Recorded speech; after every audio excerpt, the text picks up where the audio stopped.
You're listening to Up the Turnpike with hosts Mitch Anderson and Matt O'Leary.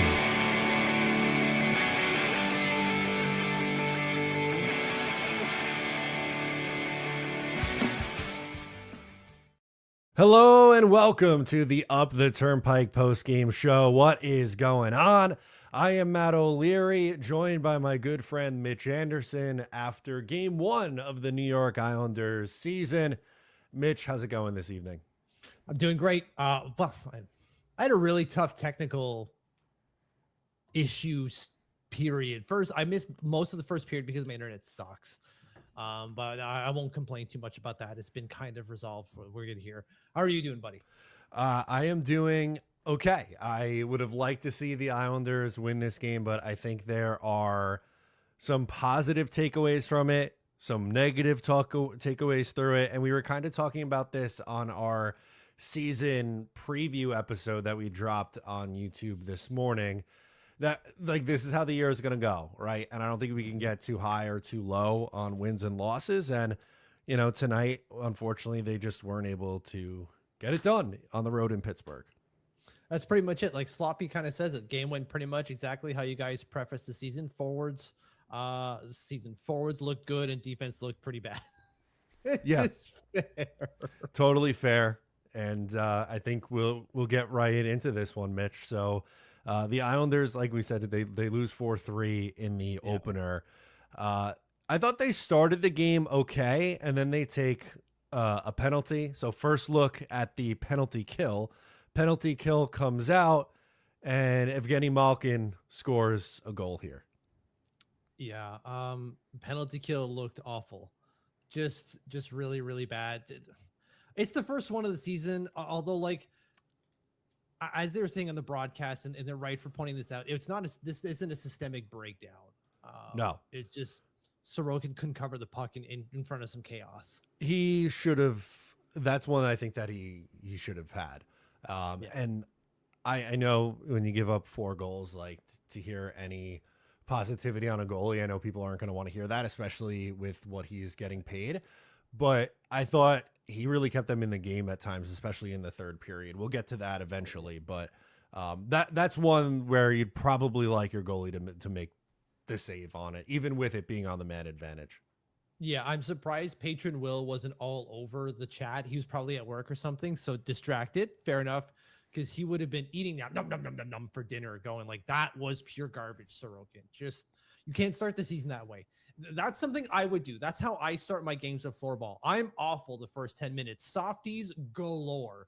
And that was definitely a softie. Even if it was on the power play, if you're just looking at the box score, you're like, oh, a power play goal, whatever. Like, yeah, but he could have covered it. It was a little bit chaotic, so maybe, defense there. But as Gary says in the chat there, Sorokin was not at his best on that play.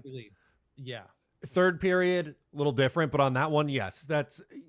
You would like your goalie to be able to find the puck and cover it. He thought he had it. He lost it. It trickled out. And Scott Malkin does Scott Malkin things. He was all over the place tonight. Yeah, absolutely. So like, it's just going to do. It's like they called him Scott Malkin. I did. Oh God. Evgeny Malkin. Jeez. Evgeny Malkin does Evgeny Malkin things. I got Isles on the brain. I guess not a bad thing. It's not a bad thing at all, man. And I can't wait till I do the same thing and you can point it out right to my face. It's just funny to hear those things when people do it, because it tells you what's on the brain right there. And apparently what's on everyone's brain is Scott Mayfield, which has nothing to do with anything going forward. It's just the chat is Mayfield negativity. I think we saved some of the Mayfield comments for when we get to essentially the end of this game, because we can spend some time on it. But let's get to a positive. Jonathan Drouin gets the Islanders on the board, and Matthew Schaefer picks up his first career point with the assist here. Yeah, watch him. He got all the way deep on the rush there. He was on the red line, the goal line, and still makes this play happen on the other side of the ice. And there was a play before this too, where he takes the puck all the way in, makes a great play. It doesn't kind of come off, and then comes back and does this. Just fantastic stuff, right? Like, and Jonathan Drouin scoring the goal too. Like, we didn't in our previous show, we're like, I don't think he's going to score too many. And here he is doing the thing. He's on pace for 82 goals now. Look at that. We're a bunch He's of gonna do idiots it here. too. My hot take from the beginning of the season. Let's go, baby. It's on. You're on the money right now. But yeah, Jonathan Drouin, again, he scores, ties up the game. Really nice play from Matthew Schaefer too, and showed some awareness too, right? Like they were talking about that on the replay of how Matthew Schaefer played it, and it's like, yeah, it's a vet move for a guy who's playing in his first NHL game here. Yeah, exactly. So good stuff from both of those guys. There's going to be worse stuff going forward for specifically one of these guys, and Jonathan Drouin. As Mike Weiss says in the chat here, like Drouin spoiled the game with that cross check. So a little bit of a spoiler if you haven't watched the game, although I'm assuming that we all have at this point. Yeah. Before we get to the second period, any goals, any takeaways? Islanders up 12-11 in shots after the first period. Any closing thoughts on the first period? Playing with pace. Did you find the same thing? Like they're a lot faster out there than we're used to? Yeah, definitely. I thought that was noticeable, and you have a little bit of speed on each line. There's definitely an element of speed, and Schaefer too, right? Like on the back end, they haven't had a defenseman like that in a really long time, and it showed immediately on night one.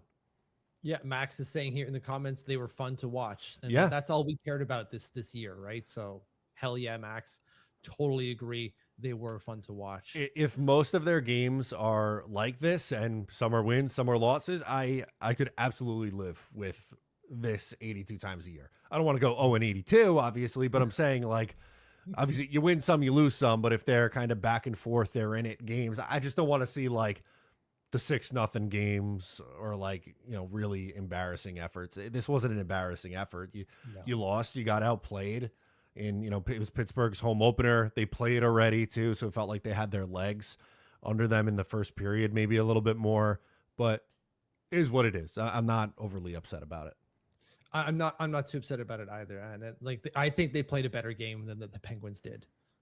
Their penalty killed them. But we'll get to that, obviously. Well, we already have kind of, but there's more to come. There absolutely is more to come. Let's get to the second period, Mitch. So Islanders actually take the lead, 4:04 into it. Kyle Palmieri scores. Really nice play on the pass from Matt Barzal, and a nice shot from Kyle Palmieri too. Kyle was on one today. I don't know how many shots he ended up with. At one point, he had 5. I'm going to say he ends up with 6 or 7 shots on net. Just outstanding stuff from Kyle Palmieri, shooting from absolutely everywhere. And some pretty good shots. And this one specifically just rips it. Apparently, Yari wasn't in net for that one, according to the visual. Something happens. Which is totally fair. You want to guess? You want to guess how many shots on net Kyle Palmieri had? I'm going to say 7. 8. 8. Bo Horvat had 7. Yeah, but we should have had one at the end there. He should have. And Barzal almost got one at the end too, even after the penalty from Drouin. Yeah, a couple of one-timers from Barzy too, right? He's shooting the puck. I freaking love it, man. Barzal finished with 4 shots, which that's a lot for him in a game. 4 shots. That is. He averages like 2.5 a year. So to be 2.5 opening the season. Sorry. See, now you did it. I could point and laugh at you. Yep, exactly. 2.5 per game per year. But getting 4 right off the hop, great stuff for him. And so we're up 2-1 at this point. But that lead would not last very long whatsoever. No, I'll get back to it here in a second. Harrison Brunke, I don't remember how you pronounce I think it's they said it Brunke, but it looks like it's Brunicki, but they on the broadcast. I'm going how they said it on the broadcast. Fair. He ties it up almost instantly later here. Yeah, there's a lot to dislike in this play. 24 coming way up. Yeah, Hollander gets access to the center of the ice way too easily on the defense there. Scott Mayfield is not able to close that gap between. Schaefer's got to come up and play the puck along the wall. So that leaves that gap there between the two. And Mayfield isn't able to close it quickly enough. Surprise, surprise. And then acts like a big door in front of Sroken. Who doesn't do justice either. No. And he, at this point, should be heading back this way, you would think, right? And then if Schaefer wins the battle, you loop back around and come into the zone. Instead, here we'll watch again what happens. He kind of freezes, and it's too late. at this point. And like you said, ends up screening his own goalie in the process here. Yeah, exactly. Just not kind of a breakdown in the zone, but Bernicki or Bernke, whatever, comes in and the late man in the rush and does the right thing, just throws it on net. Sorokin can't really find the shot very well, though I thought he was a little too deep in the net there. Maybe I can watch another video and it might not look that, but when you got 6'4" Scott Mayfield standing in the way, it kind of makes it a little bit harder.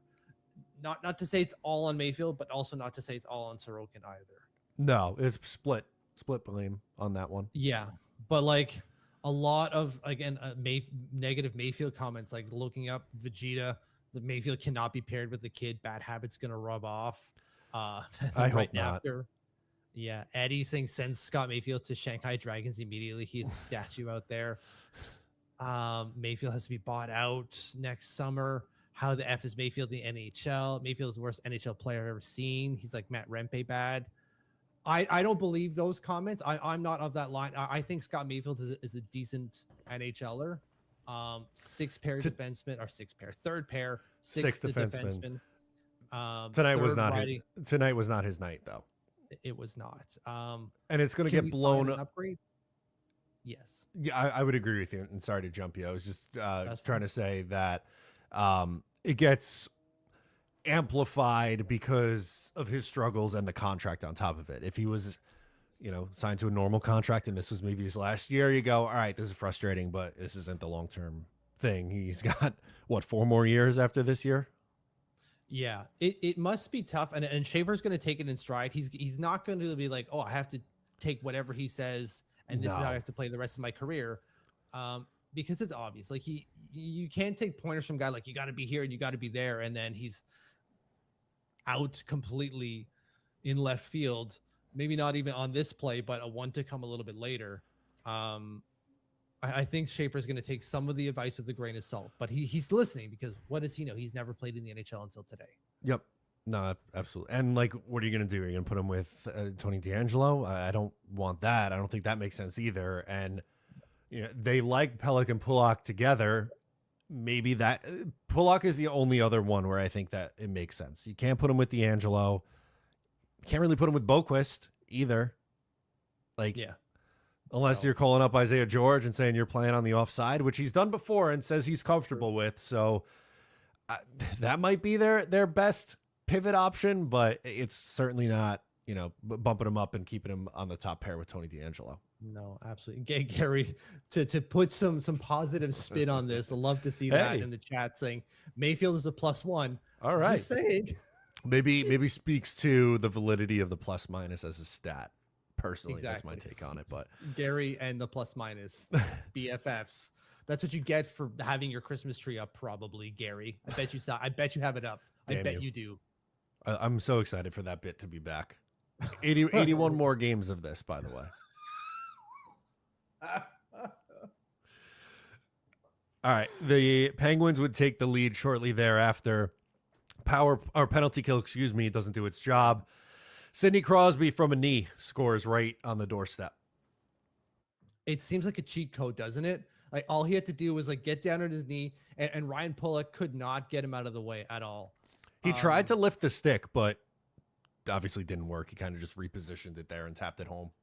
Well, he's got like the angle, right, is so in Ryan Pulock's disadvantage, right? He's going to have to try to lift it while Sidney Crosby's putting all of his 200 some odd pounds directly on it, and it's closer to the ground, further away from the ice, but further away from Ryan Pulock. It's just going to be harder for him to do that. He's got to forget the stick and just move the guy. He's down, just push him. Easier said than done, obviously. Again, Sidney Crosby, 200 some odd pounds, and obviously quite strong. It's just Sidney Crosby got inside position, and it was done. That's it. Hey, I feel like we've seen that a million times from Sidney Crosby in his career. Right. So, Gary, you're right. I got you confused with someone else. I'm totally sorry. He's not the Christmas tree person. It's someone else in the chat. Yeah.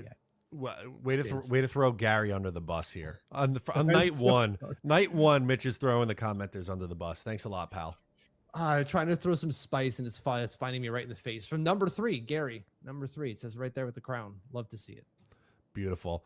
The Islanders would tie up the game, though, in the final few seconds of the second period. Maxim Shabanov gets his first career goal. Looked like a goal scorer's goal to me, and nice play from Simon Holmstrom too to set it up. Yep, Simon Holmstrom, he needs more ice time, man. I can't have him on that line.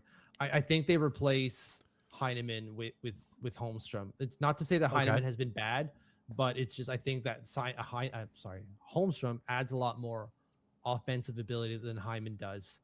And you see here again, Yari apparently not in net at all. All of us are in early season form, obviously here.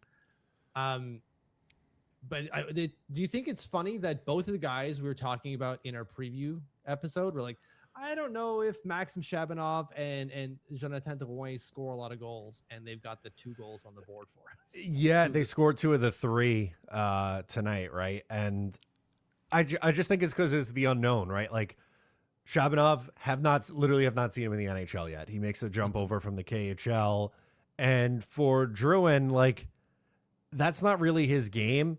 Although in a small sample size, he played 40-something games last year and he had 11 goals, so was pacing for close to a 20-goal season. He's only done that one other time in his career, but he's really more of a playmaker. Like even I know he scored tonight, but even still, that's not my expectation. I think he'll probably have like 13 to 16 goals and just rack up assists playing with Bo Horvat. I agree. So obviously period ends 3-3 tie. But there's a comment here from Pop 109 saying if Pajot lifts puck, it's puck's 3 inches, it's 3-1, different game. So after Kyle Palmieri scores, we've got all kinds of pace and presence, and Pop has got a really good point here. The momentum is on our side. Simon Holmstrom yet again makes, or not even just Simon Holmstrom, Shabanov, Holmstrom, and Pajot connect for a really good and fluid transition out of the zone into the offense and right on the doorstep, and Pajot can't lift it over a sprawling Tristan Jarry's pad. He's got him. He has him beat on the backhand, forehand, backhand. He's beat. Can't lift it over the pad. And if that goes in, as Pop is saying, that's a different game at this point. Yeah, 3-1 feels a lot different. I know, 2-goal lead, dangerous lead in hockey, but still, it's it potentially changes things. And he also hit a crossbar too in the third period. So tough night for Pajot. Couldn't get it to fall. Yeah, exactly. So that's tough. But you're tied 3-3 going into the third. Just close it out. Find a way to get it done. And they obviously do not. Before we get to the Penguins goal, we were talking a little Ilya Sorokin. There were, I would say, 3 or 4 massive saves in like a 2-minute sequence right before that goal goes in. The Islanders were struggling at this point in the game. The Penguins were kind of owning possession, it felt like. And just time after time again, it was Ilya Sorokin coming up big. I thought, and obviously it didn't work out that way, but I thought he might steal us a point tonight. He might be able to get this thing to overtime to get a point. And then, and again, unfortunately, that's not what happened. But your thoughts on Sorokin in the third before we get to this goal? Yeah, the Penguins had 7 high-danger chances in that third period. That's huge. The 87.5% high danger chances for the Penguins in that third frame. Sorokin was a big difference. Of course, that's all at 5-on-5. But obviously that's a big deal here. So they scored 1 goal and he just can't stop them all. We can't ask him to stop. They had 14 high danger chances throughout the game. That's too many. So half of them came in the third. Like that's just too much. That 14, that's way too high, that number. And that's an issue. And I think that's part of the, it's something we talked about a lot, unfortunately, is this team is going to have their struggles defensively. And I think that stat shows it pretty adequately. Yeah, and I think there's also an element here, and it's been brought up in the chat as well here during the post game here. The Penguins did play yesterday. And so going into the third period at home, maybe they got a little bit more gas than the Islanders do. They're still kind of working into game time shape, if you will. I'm sure they're in fine shape, but this is game number 1 for them. This is game number 2 for the Penguins. They've got a little bit less rust on their legs going into the third, again, at home. That kind of favors them a little bit. You would expect they come out flying, which is kind of what they did, which is impressive for a group of flightless birds. They did it. They did do it. But you still have to weather the storm or find a way to do it. And I thought they did relatively well. Maybe they gave up too many opportunities, as you mentioned. But they started, stemming the tide, and then Scott Mayfield did the thing again. Yeah, all right, so let's pull it up. Justin Brazeau ends up giving the Penguins the lead, and just watch 24 here. I don't know what the hell he is thinking. It's like you can see him going towards the puck. He's thinking, oh, I'll catch it. I'll intercept it before it hits the wall. And you're like, you're never getting there, Scott Mayfield. You're never getting there. He sees him. He sees him there. Like it's done. And then just gets walked around. Maybe Sroken could have done a little bit better, but it's 50-50 at that point. It is 50. Yeah, it is 50-50 at that point too. And like, it felt over after that move, especially because there were other guys coming up in the play at that point. So it was odd numbers in Pittsburgh's favor. Yeah. So just what is he doing there, man? Like, maybe he can explain it in terms of like looking at X's and O's on the board to be like, oh, this is where I was supposed to be. This is how the play draws out. And you're like, okay, maybe that kind of makes sense. But you see the player, you see what is happening, you see what's going on. And still that happens. And you don't have the foot speed. You can see the visualization. Maybe it's not paying him any credit. Maybe that's kind of where he finally turns around. But it looks like he's headed towards the puck where it's going to the wall. So there's a split-second reaction where he's trying to intercept that puck. And you're just not going to get there, Scott Mayfield. You do yourself some service and just try to beat him into the center of the ice. And it just falls apart. Like James says here in the comments, Mayfield should never cross center ice. Yeah, he's probably not wrong. Just clear people from in front of the net. That's about all he's good for at this point. Yeah. Just kind of ridiculous stuff. And I know a lot of people are saying he lost us the game. And it's not necessarily wrong. Technically he did, because like that was a bad play on the goal that allowed us, that gave the Penguins the win. We did pretty well afterwards. We kept the momentum. We kept trying. We kept getting opportunities. Again, Bo Horvat should have had one. Just unfortunately couldn't place the shot any better than right down, right on the crest, as Bill likes to say. But it's game number one. Shit happens, man.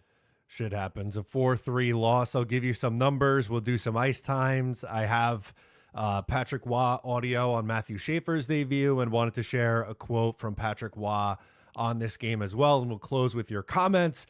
But shots on goal, 37 for the Islanders, 28 for Pittsburgh. Faceoff percentage, Islanders started out horribly on the faceoff, but it then ended up winning 58.2% for the game. So nice comeback there.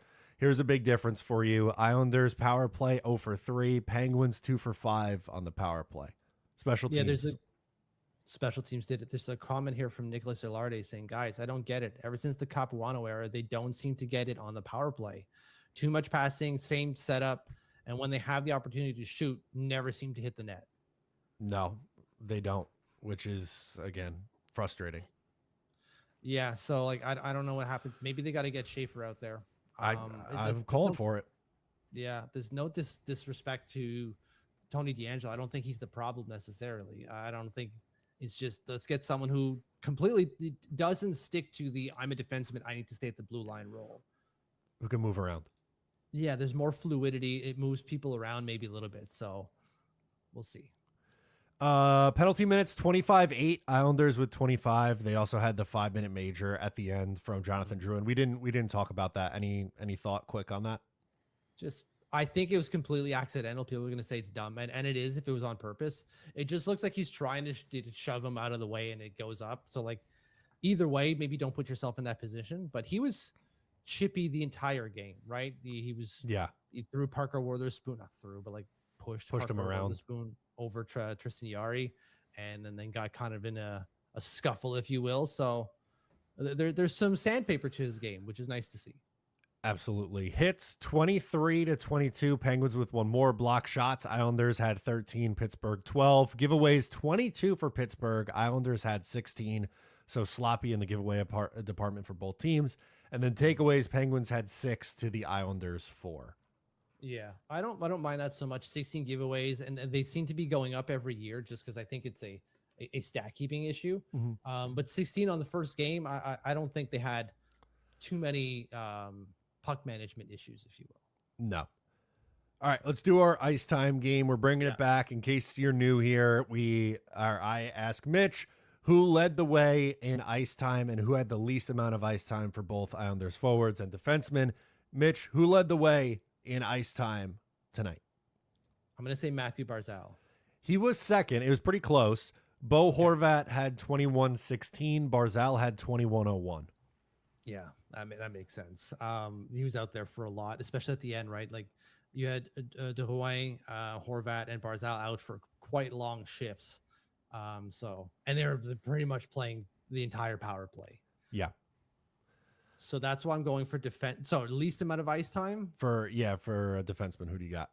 For forwards, right? For forward. Least for forwards.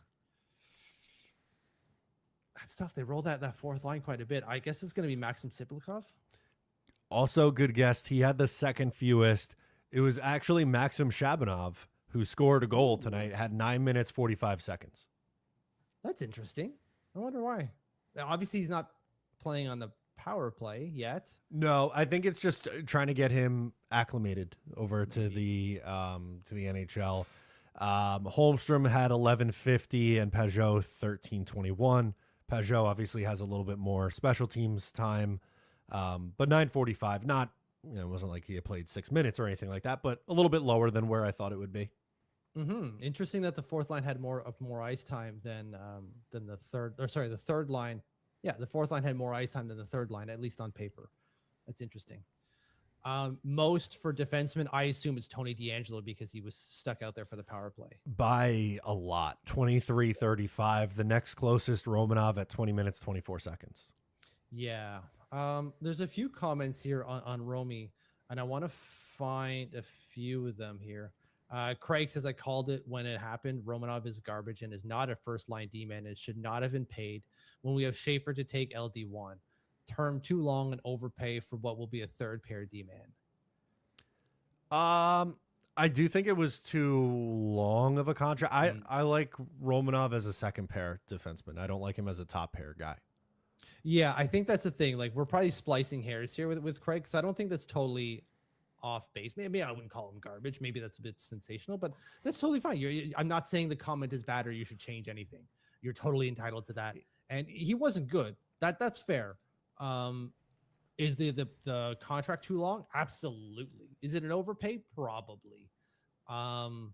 Is he going to be a third pair D-man? Maybe at the end. Maybe. Yeah, definitely at the end. I agree with you, and I think Craig would probably agree as well. Like, he's probably on a good team, a second pair D-man for sure. I don't know. He's a very polarizing player. I think some people really do view him as a third pair guy who's playing as a top pair guy. I think he's a fourth. I think he's a fourth defenseman on a good team. So second pair guy. Yeah, fair. Least amount of ice time for Islanders defenseman, who? God, that's a good question. We know it's not Tony D. I don't think it's going to be Scott Mayfield because he was out there every time Schaefer was out. But, I'm just going to go with Mayfield. Please tell me it was Mayfield. It was Mayfield. 15 minutes, 30 seconds. Matthew Schaefer, 17 minutes, 15 seconds. Was it only 15 minutes? It felt like so much more. It did. Well, they had the Schaefer cam to start the game, the split screen. How'd you like that? Oh, I hated that. Me too. I hated all. Okay, I'm glad you're on the same place because that was awful. I get it. The hype is there, but I'm not a chameleon, man. I can't split my eyes and look in two different ways. Overstimulating. I didn't like it. Yeah. Just is too much. This is absolutely too much. I wanted to pull this comments up before we get to the goalies. Loving the score ticker on the bottom, fellas. Yeah, trying to change it up a little bit. Gonna have a little bit, the ticker on the bottom, the score up top, working out the kinks. So we think it looks cool. Appreciate the comments, trying to up the broadcast quality here on Up the Turnpike. But thank you for noticing. Means a lot. Yeah, you guys can see I can't see the comments on this screen. I had the chat open in another window here, but I can't see them on this screen. So they're seeing it live, right? When I pull it up? Yeah. Yes. Okay, good. I was so worried for a second. No. Okay, good. Yes. Good. So again, we're all working out kinks here, people. Yeah, we changed how we set up the stream for this year. So it might take a couple games before Mitch and I are 100% comfortable, but we'll get there. We'll get there. Cool. All right. Sorokin. So we did our ice time here. Yeah, Sorokin, 24 of 28, 4 goals against, 2 even strength, 2 power play, 857 save percentage. Not great. Should have had at least one of them. You can argue maybe two. Yeah, I would say definitely the first one. Yeah. Either of the power play ones I don't have an issue with, and I do think he was screened on the the third one, I guess. Yeah, I think that was the third one. So, yeah, I don't know. Not great, but first game, whatever. And again, our expectations for this team are, who cares?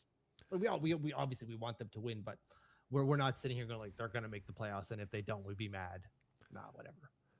A couple Patrick Waugh quotes before we get into some comments to close. The first, Patrick Waugh says, I thought we played a good game, well enough to win, but again, we're not here for moral victories. We want to win games, and we're certainly not satisfied. We want more.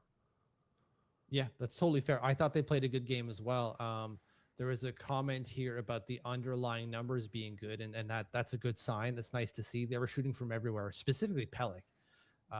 He was shooting no matter what, just get it on net type of thing. So clearly that's the philosophy, and that's going to translate in terms of the underlying. I thought it was a good game from Pellick tonight. Yeah, he was all right. Absolutely all right. So that's good to see. You need that stability, specifically for those two guys who are going to be in the lineup to be stable. Absolutely. The second one, I have video, so I'll pull that up and share it. Hopefully it looks okay. Not the best, but the work in progress here. Actually, if I minimize it, it might look a little bit better. That's better. Yeah, we could do it like this. So Patrick Waugh on Matthew Schaefer's debut. Would have give us a 3-1 lead, but these are ifs. So I don't hear like it. Do you hear it? Yeah, I gotta. Sorry, this is something we gotta work through. So I'll play it and I'll react to the comment after. But you could read it up top here. Sorry. Okay, Mitch. that's okay. Give us a 3-1 lead, but these are ifs. So, like I said, what do you make of Schaefer in his NHL debut? I thought it was really good. He was good at the end. He was throwing pucks at the net. I thought that he seems very, very comfortable and very confident out there. So I'm very pleased with him. So he says, I thought he was really good. He was good at the end. He was throwing pucks at the net. He seems very comfortable, very confident. I was pleased with him. Yeah, and I think that's the same thing that we all have, right? We all kind of come away with the same takeaway there with Schaefer's game. Definitely, yes. Yeah. So perfect. There's no real complaints there from Matthew Schaefer in any way, shape, or form. Didn't do anything silly. Didn't get starstruck playing against Sid. So because we've seen other players on this team get starstruck when they play against big names. Thank you. Yeah. So good to see. Game one is done. Let's keep it going, baby. Yeah, absolutely. They're back in action on Saturday, their home opener against the Washington Capitals. Absolutely. So let's get to some of these comments here. We won't read every single one of them because we don't have time to do that. No one wants to stay for 4 hours doing that. Tim's the first one, says my takeaways from my one period I saw. Tim had some issues with some, Gotham app or whatever the heck you guys have over there. He saw the third. Schaefer looked good. Shabby looked good. Barzal looked good. Sroken looked good. Mayfield still effing sucks. Mayfield, Sroken did look good in the third. Probably should have had the one in the first, and maybe we're talking differently overall with Sroken tonight. Yeah. And then Razor up top says penalty killing is still a big problem and will keep us from being a consistent winner. I think that's something we can all agree on. Special teams, PK and penalty and power play, both seemingly picked up where they left off. Yeah. Tyler Moses just tuned in, but we all agree trade Mayfield for air, correct? I like that one. Oh man, that sucks. I hope, Scotty, if you're watching, like, it's all in love. Obviously, like we want you to be good. It wasn't great today, and it's fine, man. You got another 82 games times another 5 years to get it right, baby. God, please. Okay, what else we got? Jamie Corky says ESPN is horse bloop. I don't want to swear on the stream. Some struggles there, huh? Had so much trouble trying to watch the game. Was it that bad? I don't know. I'm a cable guy. I'm team plug the cord back in, so I don't like streaming sports, so I can't really. Yeah, I'm about to do the same. I will pay the money now because I had so many problems trying to get it going, and I will stay away. Even I know I'm a yar when it comes to watching sports. I will stay away from ESPN Plus. I hate it. Yeah, but I like obviously there's some games that are not broadcast on cable and only ESPN Plus, and I don't like it. Not for Fair. me. That's totally fair. So here's the comment I was talking about earlier in terms of the underlying numbers. Max TGG saying, I like what I'm seeing, though, especially with advanced stats. They had the better performance most of the game. Just those damn PKs, man. Yeah. Yep. Just not great at all on the PK. And that's going to be the story of our damn life. Again, Max TGG says, how about Duclair, though? That shot that went through Yari but hit the post was so sad to see not go in. Yeah, that would have been so nice. One, for just the score, right? It would have put the Islanders in a better spot. But even for him, too, to get one, I feel like that's a confident booster. You could almost have that sigh of relief and be like, okay, we're fine. Exactly. Hockey Life 21, one of the most memorable / fun opening games of a season in a few years. That's fair. Do you think that's the case? I'm asking both Hockey Life 21 and you, Matt. Do you think that is the case because it feels like some sort of the weight of expectations has been lifted from us to begin the year? I think that's part of it, but I also think they were playing a more fun brand of hockey. Mm-hmm. And then Hockey Life says, tough one, promising stuff. Good to be back, fellers. Yeah. James Walsh, what's your opinion on Horvat? I feel like for what he's paid, he should impact the game more. Last year, disappointing too. I thought he was fine tonight. He had 7 shots on goal, played the most amount of minutes. I know he had a penalty. That was kind of a bullshit penalty, though, if we're being honest with ourselves. Won 62% of his faceoffs. I didn't have an issue with him at all tonight. Yeah, just got to get that puck in the net. Like that last shot that should have gone in. Mid-season, Bo Horvat scores that shot. You're probably right. Yeah. Gary, the GOAT, comes in. Don't forget to like and subscribe, people. Drop a like, subscribe. We're doing this after every single game. Mm-hmm. Chris Bellafiore, also the GOAT. That was Doug Wade hockey. Kind of. I'm not ready to say it was full Doug Wade, but it was pretty close. Yeah, it was pretty close. It was kind of. It wasn't as loosey goosey as Dougie did it, but hopefully that's not that doesn't continue. Can't keep that up. No, definitely can't. Louis Messina, there's no reason to employ Scott Mayfield anymore. Can't wait to listen to this whole episode tomorrow, though. Isles Hockey is back. Isles Hockey is all the way back. We're big fans of it. And we'll be back on Saturday for another one. Absolutely. Patrick Hemley, I think we should just say F it and put Schaefer at PP1 next game. I know he's young, but I think the extra time to get his cookies will help build his confidence. I don't mind that at all, man. No, I've said that in the preview episode. I think eventually we're going to see it. I get why they're going with the veteran first and Tony DeAngelo, but one of my predictions was I think he's traded at the deadline, and two, I think eventually we're just going to need to see what Schaefer's got, because I don't think the power play is going to look great with Tony D. No. And yeah, I like the Schaefer's ability to kind of like skate around and have less of a positional sense to everyone. And I kind of like that. It forces us to be a little bit more dynamic and move around and create a little bit more chaos. Yep. And him and Barzal, I want both the top skaters out there, Barzal and Schaefer. Yeah. Absolutely. Double A74. Could the Isles find a taker for 3 or 6? I don't know. I wish I had a better answer, but I think it would be hard. I think so too. We got State of Survival. We are one more loss closer to McKenna. Oh God. Game 1. We're gonna do this 81 more times. Yes. Do you if you're a Penguins fan, are you like, guys, what are you doing? We're supposed to be tanking for McKinnon. You've won back-to-back games. Yeah, they should be pissed is what they should be. Yeah. And then Richard Lord shows up at the end. This is who I was thinking of when it came to the Christmas stuff. Richard definitely still has his Christmas tree up just to put it in, just to rub it in. He says, we were at the game. The Islanders stink on special teams. The game's the same as last year, !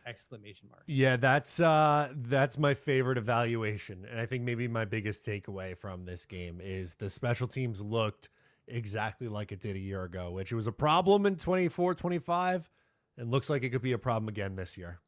Mm-hmm. Final one here from Andre saying Schaefer, Shabanov were excellent. Pollock is a huge problem. That's interesting. I don't think he was good. I don't think he was bad either, but maybe there's something I need to look at, Andre. Hit me up. You know where I'm at. Let me know what you think. Like, give me a little bit more on why you think Pollock is a problem. I don't think he was bad, but I don't think he was good either. I thought Mayfield was the biggest problem on the defense tonight. Not giving a pass to Pulock. I wouldn't say like, oh my God, this was a great Ryan Pulock day, but I thought Schaefer, not Schaefer, excuse me, his D partner, Scott Mayfield looked the worst. Yeah, agreed. So we'll see where this goes in terms of what with the issues with Pollock, but I'm interested to find out more from Andre, and he knows where to reach out to me. Well, you all know you can reach out to me on Twitter, you can reach out to me or X or whatever here on YouTube. I'm constantly chatting in the chats here, so like hit me up, y'all, with those explanations, please. All right, guys, before you head out, make sure to leave a like on this stream. Helps us get in front of more eyeballs and more Islanders fans. Make sure to follow along with us. Subscribe to the channel. Follow us on all social media at Up the Turnpike. I'm Matt O'Leary. He's Mitch Anderson, and we'll catch you next time.